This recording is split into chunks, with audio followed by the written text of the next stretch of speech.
Yeah, they have the two writers who are working on a draft of the script with the writers that one of them that did the bear and one of them did the beef, which is the director of the X-Men movie. Which I'm very excited for this choice for these writers because I love the bear. I think it's a great show, and I trust the director of who directed Thunderbolts. I think that was a very underrated MCU movie that I wish more people have gone out to see it, and I trust that he'll do a great job of this justice to this reboot of the X-Men because we know that it's probably most likely going to be after Secret Wars because they're going to lean heavily towards more of the mutant saga.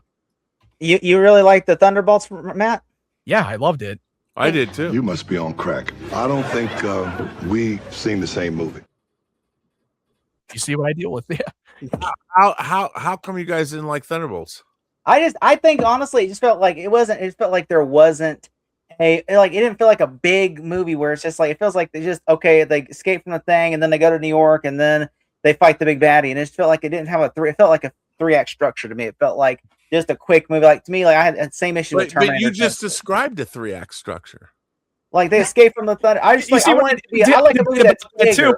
It's like you literally just described the 3 acts. I like a movie that isn't, I like a movie to be big, like The Dark Knight. I want to have like a 2 or 3 hour movie that's like long and like it gets you to the 3-act structure. I don't want it to feel like a 3-act structure. I want it to feel like for instance, The Dark Knight is not a 3 structure. It's like it has like rooms like where it doesn't feel like. I would say this, wasn't the Thunderbolts an enjoyable film to watch? I like the banter between them all. I thought that was fun, yeah. But that's the thing. I mean sometimes, not every look. I went back, I've talked about this before, but I revisited Civil War. Captain America Civil War. Yeah, that movie is the fucking bee's knees. That shit's loved it. dope. Loved it. It's fucking amazing. That movie is epic. It's got so much going on. It's like in my top 5 favorite comic book movies of all time. It's incredible. It's almost 10 years ago, and it's like by the time we see Spider-Man Brand New Day, it'll be like nearly the 10th anniversary when we first saw Tom Holland debut as Spider-Man. That whole movie is incredible. Yeah. That said, that's basically Avengers 2.5. Yeah, if you want to look at it, you're totally right about that. But that said, watching Thunderbolts there was nothing in Thunderbolts that did not thoroughly entertain me. Now, is it Civil War? No. But for what it was doing, like everything it was doing, the smaller story it was telling, the Void's emotional thing, I think it worked for the story it was trying to tell. Now, if you're as a Marvel Cinematic Universe fan, I would love every movie to be like Civil War or Infinity War or Endgame, but sometimes you need a Thunderbolts, which was all character based. It was kind of like the A24 of the Marvel movies. Did you know that they promoted that promo trailer as an A24? I know, and that's it felt like the more tone of the movie as it should have been. Instead of just making a generic action flick, like no, this is exploring more of the character study of the mental health of all these characters who have done so much horrible and they're facing their past. And I love that idea of it, and it worked. And these are the characters that I've met early on before that. They were Disney Plus characters, and one of them did a movie, but I was not a fan of all of them. But now when you had great writers then handling them, I thought they did it beautifully well, and I actually connected with them. Well, that's the funny thing is they combined, look, you watch Tom Holland talking about working with John Bernthal in Spider-Man Brand New Day and how great the Punisher is. And that originated on a TV show for Netflix. Yeah. And now he's going to be in the movie. And now he's in a movie, and it's like, the thing about Thunderbolts is, for me, I've always believed in judging things as what they are, not what we want them to be. That's what I always feel too. Like, you don't let your speculations be your expectations, because then you're going to set yourself up for a disappointment. You just got to just go in with an open mind, judge it on its own merits for what it was, whether you liked it or not. It is my fault. I was thinking it was going to be like Marvel's The Suicide Squad, because that's the way they were trying to say, like, oh, Thunderbolts are like, they're like the Suicide Squad where they're like the bad guys that are saving the day, and it's like, oh, all right, I'm down for it. And then it's like, and they're fighting like a Superman type figure. And I'm like, that's cool. I'm down. Then I watch it. I'm like, that's fine. Like, that's what. But here's the thing. This is not a criticism, but you were saying to us what you thought it was going to be. I know my my expectations became my. But the thing about that is the movie didn't necessarily sell itself like that. Yeah. Like that was and here's what I don't look, I talk about this on my own channel a lot. I talk about watching movies at scale.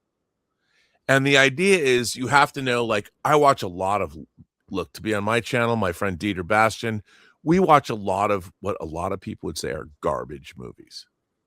Like We movies, watch like bad movies too. I wouldn't call them bad, but they're not. Like, I have a particular affection for a movie that stars Brian Bosworth, who was a football player in college and then moved to the Seahawks and had one season, then he was cut.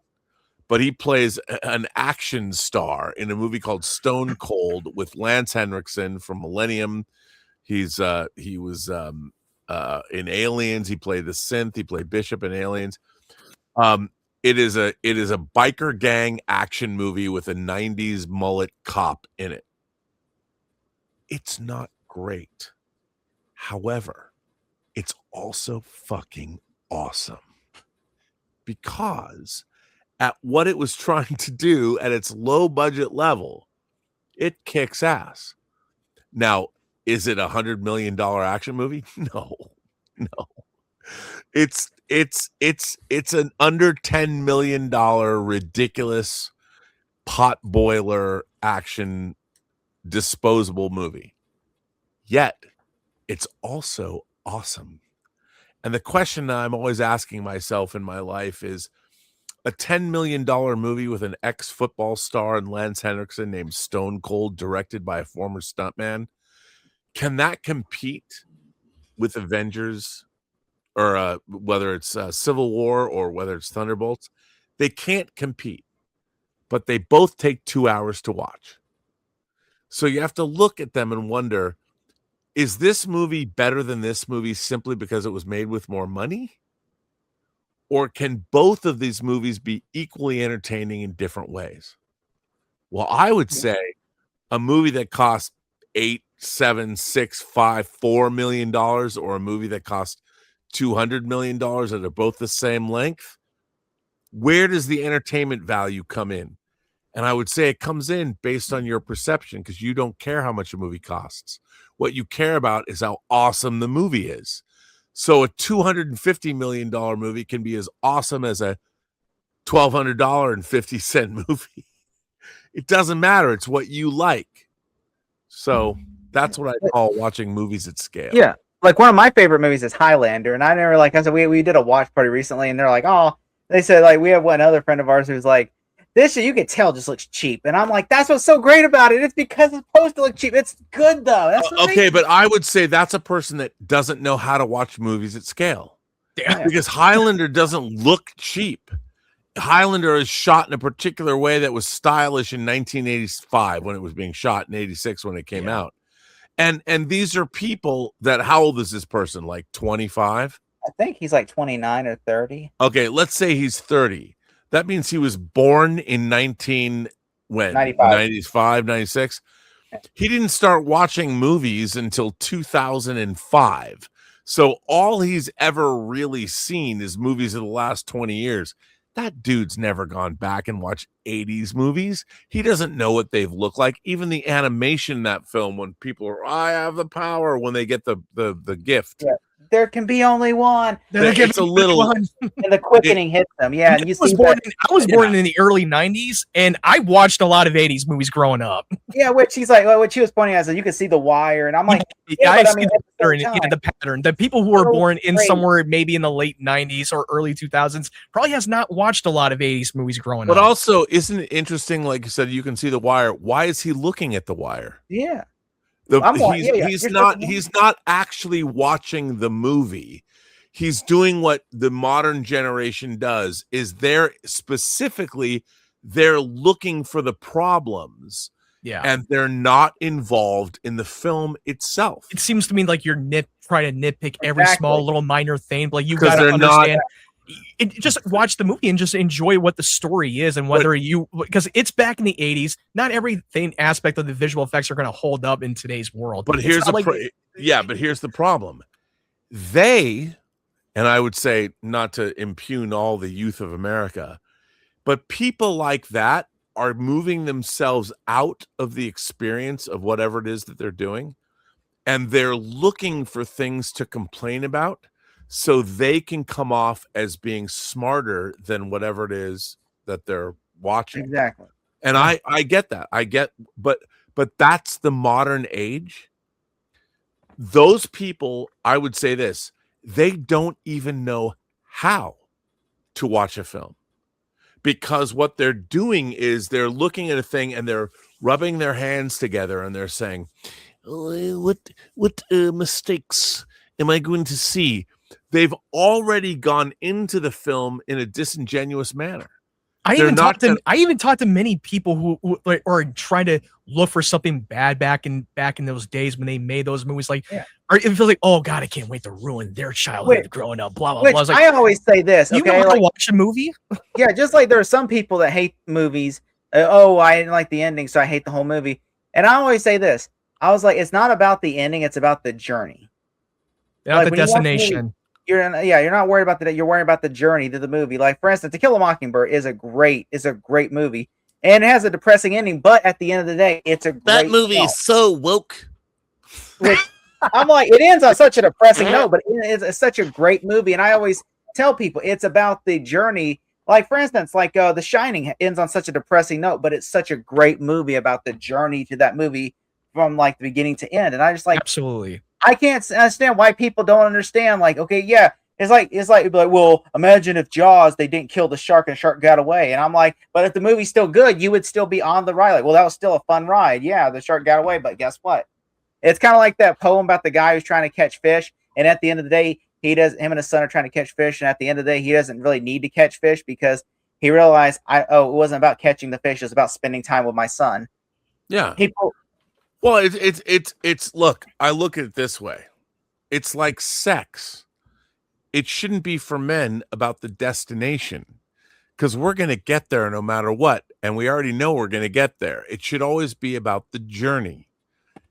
It should always be about taking our partners down that yellow brick road, because as long as they have a good time, we've done our job. It depends how long you last in bed. It's like, well, see, that's the problem. You don't even want to get into the position where you have to last long or not, because if you've done your job, every cherished moment, and not just like, okay, let's just get this over with. Like, look, man, you gotta know what you're doing somewhat, or else you're gonna have a very bad. Cheeks are looking like a glazed donut, and you don't have a woman breathless, you have not done your job. So you shouldn't get your wick anywhere near John. That's all I'm saying. You don't want to end up like Jim from American Pie, where he, in my pants. Yeah, I love. By the way, that's the best thing ever. Awesome. But I do think I'm crass about this, but this is the problem with our civilization. Our civilization is results oriented, and that's what they focus on. And the idea of it's not the destination, it's the journey. Mm-hmm. And love making is all about that. Before you get to the destination, you should be slick with your journey, if you know what I'm saying. Here's my response to this. Patience, motherfucker. And that's that. I think that's a big problem. Everybody wants to get, like, why be in a hurry? Why? Let me just tell you, and I would say this to any frat boy if I was pledging their fraternity. I want to walk around on a college campus where everyone looks at all the guys from my fraternity and the girls look at them and go, those guys, they took me where I wanted to go, and they didn't even point me in the direction of where they wanted to go. And that's what I'm saying. That's the way life should work. And the problem is now everybody just wants to get to the end. Yeah, if you try to get to the end, then what story are you telling? Yeah. It's like, hey, you're just it's just a statement, not a story.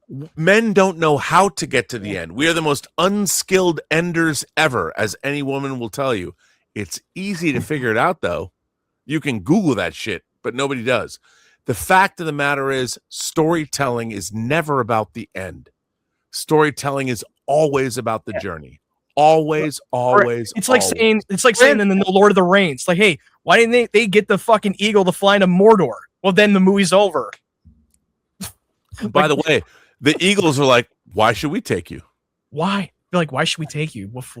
Yeah, I mean, I don't want to live in if you can't get to Mordor, I don't want to live in your whatever. Right. Figure it out. folks. The Eagles are Also, smart. The Hobbit, okay? For instance, like, remember, I remember people were mad about the book, and Warner Brothers, when they made the movie, they had to change it. Because remember, if you read the whole book, they're building up to this battle of 5 armies, then Frodo gets knocked out, wakes up, and the battle's over in the book. And then, like, you know, which they made the studios, like, we're not putting that in the movie. We want to see the battle because we're building up to it. But the thing is, the book is not about the battle. It's about the journey. Bilbo Baggins on a journey, and the battle is just a metaphor, you know, and it's like, it's not meant to be a physical battle. Like, you're not supposed to say like, no, we need a big spectacle. We need a big battle sequences. I know, we got to top that Lord. We got to top that Helm Steve shit. They missed the point. It's like but I understand Peter Jackson probably would have done it that way, but the studio was like, no, it's called the Battle of the 5 Armies. We're going to have the Battle of the 5 Armies. Yes, and that wasn't the original plan.